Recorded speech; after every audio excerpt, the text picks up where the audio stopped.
બે વિધાનસભાની પેટા ચૂંટણી કડી અને વિસાવદર, પણ જે રીતે પેટા ચૂંટણીની અંદર આચારસંહિતાના ઉલ્લંઘનની ફરિયાદો સામે આવે છે, એટલે કે કોંગ્રેસ પક્ષ દ્વારા જ્યારે આ બધી વિગતો સામે આવી ત્યારે અમે કલેક્ટરશ્રીને, જેમની જવાબદારી બને છે કડી વિધાનસભામાં, તેમને ફરિયાદ કરી કે મતદારોને લોભામણી, લોભ લાલચ આપીને એમની માટેના રસોડા ધમધમે છે સીધા ભારતીય જનતા પાર્ટીના ઉમેદવારના તરફેણમાં.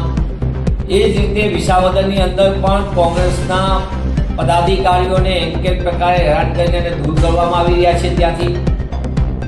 સાથોસાથ વિસાવદરની અંદર ભાજપાના ઉમેદવાર જે પોતે મતદાન મથકની અંદર પોતાના પક્ષનું નિશાન ચિહ્ન સાથે પ્રચાર કરતો હોય તેવો પોતાનો ફોટો જ એમને ફેસબુક ઉપર કર્યો, જે અંગે પણ કોંગ્રેસ પક્ષ દ્વારા ચૂંટણી પંચમાં ફરિયાદ કરવામાં આવશે.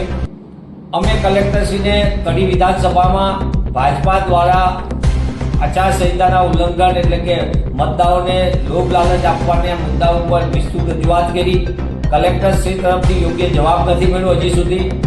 અમે પોલીસ ઓબ્ઝર્વરને પણ જાણ કરી, એમના તરફથી પણ કોઈ પગલાંની હજી સુધી જાણ નથી. અને અંતે અમે ઇલેક્શન કમિશન ઓફ ઇન્ડિયાને પણ લેખિતમાં જાણ કરીને આદર્શ આચારસંહિતાનું સંપૂર્ણ પાલન થાય અને ભાજપા દ્વારા જે ઉલ્લંઘન થાય છે તેની સામે તાત્કાલિક પગલાં ભરવા માટેની અમે માંગ કરી છે.